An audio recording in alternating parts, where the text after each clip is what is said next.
আসসালামু আলাইকুম চাচা। ওয়ালাইকুম আসসালাম। কি সুন্দর মিষ্টি ডাক রে ভাই। রমজান কেমন চলছে চাচা? রমজান কেমন চলছে রমজানকে গিয়ে জিজ্ঞেস কর, নয়তো রমজানের বাপ আওলাদকে গিয়ে জিজ্ঞেস কর। আসসালামু আলাইকুম ভাইজান। ওয়ালাইকুম আসসালাম। রমজান করিম। তুমিও সেই রমজান আর করিমকে টেনে আনছো? ভাইজান আপনি কথাগুলো ঠিক বুঝতে পারছেন না। এখানে রমজান মানে কোনো ব্যক্তিকে বোঝানো হচ্ছে না ভাইজান।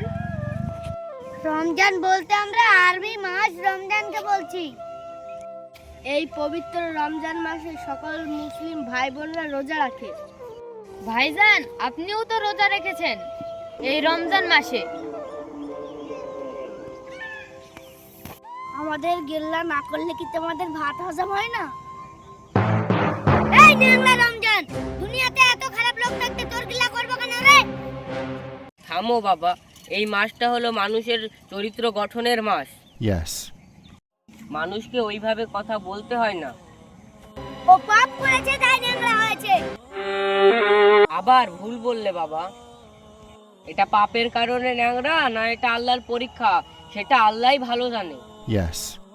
রমজান ভাই, করিম ভাই, তোমরা ভুল বোঝো না। আমরা রমজান মাসের কথা আলোচনা করছিলাম। মাফ করে দাও ভাই, দুটো ভুল কথা বলে ফেলেছি। চলো, আমরা সবাই মুসলিম, আমরা সবাই ভাই ভাই, সবাই সবাইকে মাফ করে দিই।